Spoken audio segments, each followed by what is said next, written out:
প্রথমবারের মতো আজকে আমাদের ওনার চেয়ারপারসনের অফিসে উনি আসছেন এখানে, এটা তো অনেক বেশি আমাদের জন্য বড় পাওয়া এবং আনন্দের বিষয়। প্রথমবারের মতো একজন চেয়ারম্যান এই আপনারা কার্যক্রম স্বাগত জানালেন তারেক রহমান সাহেবকে।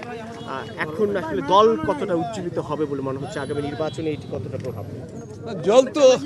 দল তো উজ্জীবিত বহুদিন ধরে, ওনার নেতৃত্বে উজ্জীবিত। উনি বিদেশে থাকাকালীন উনি দলকে উজ্জীবিত করেছেন এবং দীর্ঘ সংগ্রামের মাধ্যমে বিএনপি নেতাকর্মীরা, আমি আগেও বলেছি, জ্বলিয়ে পুরে সব খাঁটি সোনায় পরিণত হয়েছে বিএনপি নেতাকর্মীরা, এবং এটা তো ওনার নেতৃত্বেই হয়েছে। এবং শেখ হাসিনার পতন, স্বৈরাচারের পতন ওনার নেতৃত্বে আমরা করতে সক্ষম হয়েছি। এখন ওনার ফিজিক্যাল প্রেজেন্স, এটা তো অনেক বড় পাওয়া সকলের জন্য, এবং আমাদের জন্য, বিশেষ করে আমাদের নেতা হিসেবে উনি এখানে এসেছেন। কোটি মানুষ ওনাকে স্বাগত জানিয়েছেন, এবং প্রথমবারের মতো আজকে আমাদের ওনার চেয়ারপারসনের অফিসে উনি আসছেন এখানে, এটা তো অনেক বেশি আমাদের জন্য বড় পাওয়া এবং আনন্দের বিষয়।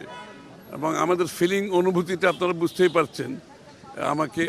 ওনাকে পেয়ে, চেয়ারম্যান, আমাদের অ্যাক্টিং চেয়ারম্যান সাহেবকে আমাদের অফিসে পেয়ে, এটা তো একটা ভিন্ন অনুভূতি।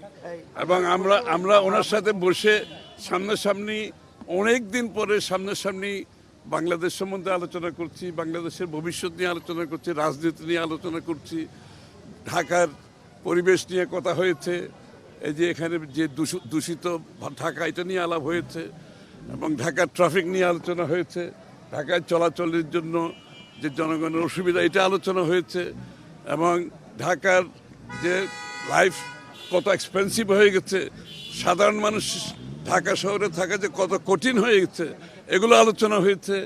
এবং এগুলো নিয়ে আমরা আগামী দিনে কি করতে পারি, কি করা যায়, এটাও কিছু কিছু আলাপ হয়েছে।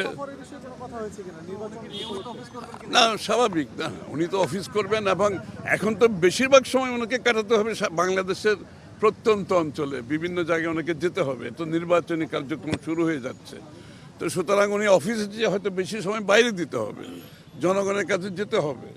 যে জনগণকে উনি বাইরে থেকে এতদিন অ্যাড্রেস করেছেন, যে জনগণের সাথে সম্পৃক্ত ছিলেন, সেটা উনি এখন ফিজিক্যালি সেই জনগণের কাছে যাচ্ছেন। সেটা উনি আসার পরে তো সে অনুভূতি বাংলাদেশের জনগণ সেটা প্রমাণ করেছেন, যে ওনার অনুপস্থিতি, যে ওনারা কত গভীরভাবে উপলব্ধি করেছে, এবং আসার পরে মানুষের মনে যে আনন্দ, যে প্রত্যাশা, যে আকাঙ্ক্ষা জেগেছে, সেটা পূরণ করতে গেলে আগামী দিনে ওরা তো বাংলাদেশের মানুষের কাছে যেতে হবে, কথা বলতে হবে, শুনতে হবে, এবং উনি বলার চেয়ে শুনে নেই বেশি, এটাই হচ্ছে বৈশিষ্ট্য ওনার। তো সুতরাং আমি তো মনে করি সারা জাতি উজ্জীবিত আজকে, ওনার অপেক্ষায় আছেন।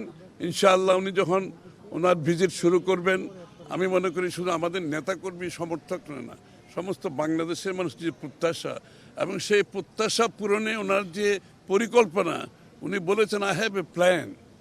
ওনার যে পরিকল্পনা, একটা সুনির্দিষ্ট পরিকল্পনা, এমনি কোনো পরিকল্পনা, সুনির্দিষ্ট পরিকল্পনা, সবাইকে নিয়ে, বাংলাদেশের প্রত্যেকটি নাগরিককে নিয়ে যে সুনির্দিষ্ট পরিকল্পনা, উনি সেটা বলছেন, এটা জনগণের সামনে তুলে ধরবেন।